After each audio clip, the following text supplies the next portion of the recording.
Hey everyone, it is late at night and I am Norman. Tonight's video is going to be a bit off topic. This video was requested by one of you in the comments to a previous video, and it's sort of a divisive subject. Some of you hate this aspect of the channel, some of you love it, some of you don't care. So one of you was curious about my hats and wanted me to do a video on it. So I figured I would do a video telling the story of how I arrived at the hats that I currently wear every single day. And so that there's at least some watch content in here, I probably ought to do a wrist check. Tonight I'm wearing the Seagull. This is a brilliant looking chronograph watch. Absolutely gorgeous. If you haven't seen one of these in person, you should. This is the Panda dial. It's not the usual cream color that you see. That is very popular. I decided to go with something that you don't see quite as often. Gorgeous piece.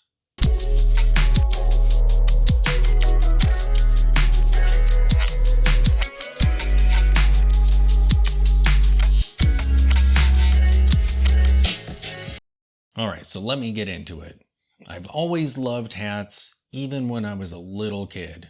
I remember I was probably 8 or so, and my favorite hat was a black fitted baseball cap that had green on the bottom of the bill. I don't know why I loved that green color on it so much, but as a little kid, I wore that thing all the time. I also had driving caps, you know, the snap down style, and I wore those a ton also. I've just always been into hats. I had berets and all kinds of stuff when I was young. And for a while as an adult, I didn't wear any hats. I had a buzzed head and just kind of walked around bald like that. But then I started getting into survival stuff, shows like Survivor Man. And one thing that you'll see as a trend or as a pattern in my life is I kind of evolve from style and interest slowly over time, and hilariously, it's usually inspired by movies or shows. I have no idea why. I watch a movie, next thing I know I'm kind of obsessed with whatever era that movie was. Usually it's stuff from the past. Even when I was younger, I always liked fashion and things like that, accessories from the past. So I guess it tracks. It makes perfect sense that half of my watch collection is vintage watches. But I got into survival stuff and I started roughing it camping, where you go out with just a sleeping bag and a tarp. You've probably seen a couple videos that I've done while I was camping. And late in that phase of my life, I picked myself up a Stormy Chromer. This is a hat that was designed by Stormy Chromer, who worked on the rails, and he thought that having his wife stitch this band around here would help it to stay on his head better. So you can kind of tie it tight if you need to. And you'll notice that it was based on kind of an old school baseball cap. Yeah, I still wear this hat a bunch when I'm feeling casual. But that is a relic of the survival days. And then hilariously, I ended up stumbling upon the video game BioShock. I have no idea how it happened, but I ended up seeing an image result in a search that had a Big Daddy in the picture. And it looked so cool. So cool.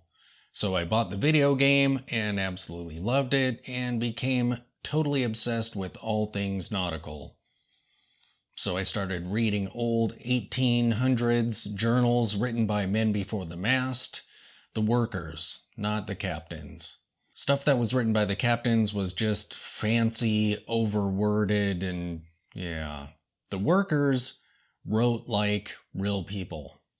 And the hard, backbreaking work that they did was intriguing. The crazy adventures they had, I mean, stuff out of the movies, but this was their life.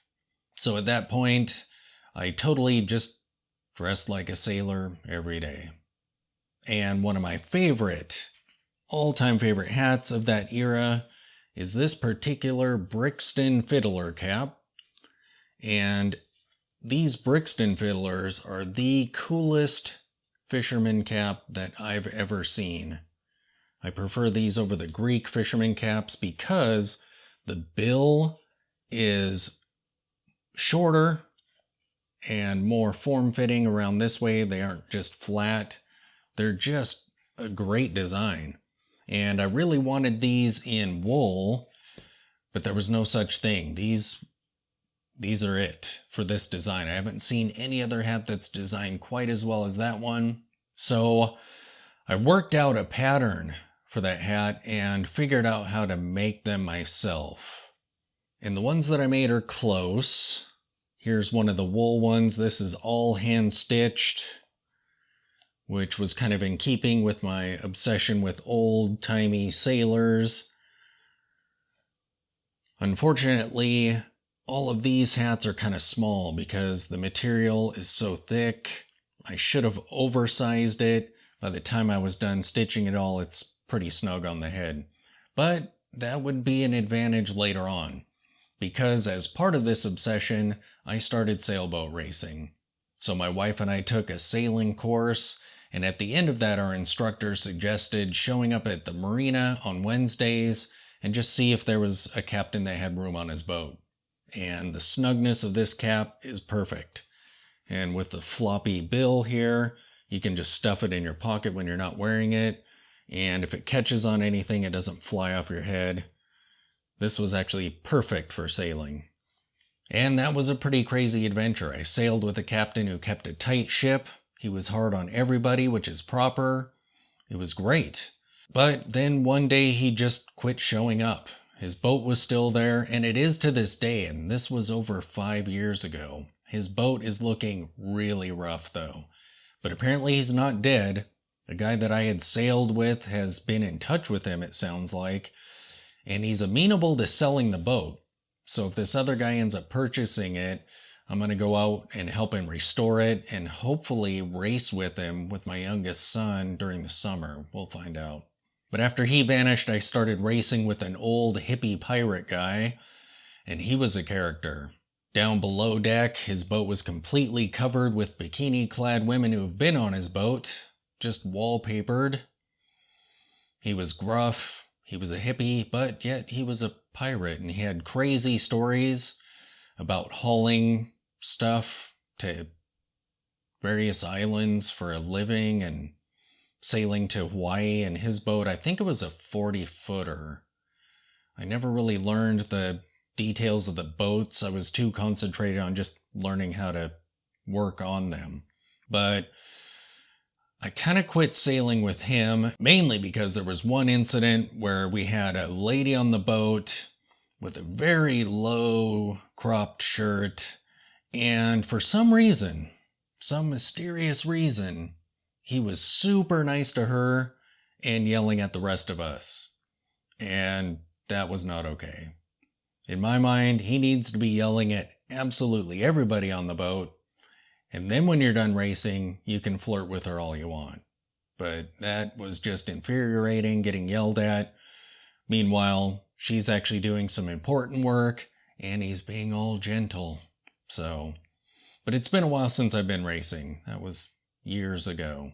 But now we're getting to today. So I encountered Mad Men and was amazingly inspired by the fashion, the decor, all of the beautiful mid-century stuff that's in that show. And at that same time, I was becoming obsessed with dress watches because I had purchased a dress watch for my son's graduation, and just seeing that watch in person, it looked so cool. I was absolutely hooked. So my brother and his wife, my wife and I went to Vegas, and we were going to do a James Bond night. We were going to go to the Skyfall bar at the top of the Delano. And so we brought some fancy clothes with us. And of course, I wanted to wear a hat of some kind. My hair just wasn't really cool at that time. So the hat that I brought was a remnant of my pork pie days. And I wore this with the front down like a fedora.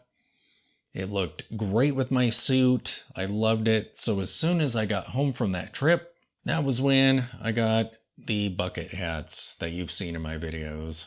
But yeah, I like how these hats are kind of smart casual. And to me, they just scream mid-century. I think shortly after I got these, I watched an old Ayn Rand story, a movie in black and white. It wasn't Atlas Shrugged. I forget what it was though. But there was an old guy in that movie who wore a white one of these, fedora style, and it looked pretty cool. And so these were my everyday hats around the time that I started this channel. And they received some hate, it's fine. But I decided I wanted something a little bit more formal as an option. So I got on the Hats in the Belfry site and picked up one of their Italian wool fedoras. And this hat is really cool. And at the time that I purchased it, it was the most expensive hat that I had purchased. What I love about this hat is the aggressive angles on the brim. It's kind of soft, so it feels durable, like you could kind of rough it up a little bit. The gray is dark enough to where the oils of your skin aren't going to create dark spots on it. The only thing I don't really like about it as much is the brim is a little bit wide for me. If it was maybe a 1/4 of an inch shorter, I would probably wear this hat even more than my all-time favorite hat. And that hat is my Sinatra fedora. This is a Miller Hats hat. A very nice liner on there with some leather on the inside there. This is a near replica of a hat that he wore, so it's a taller hat. And it has the size of brim that I personally like. Just a little bit shorter than the other one. The angle on this brim is very mellow though. It's very subtle. And it's a lighter gray, so it's starting to get some staining on it. And this is by far the most expensive hat that I own. But I think at some point I'll probably track down something that's kind of in between this and the Hats in the Belfry. But who knows, we'll see. But there you have it. That is why I'm constantly in a hat. I just have always loved wearing hats. Just always worn them. I'm weird, what can I say? There you go. The hats have now been explained. Thanks for watching.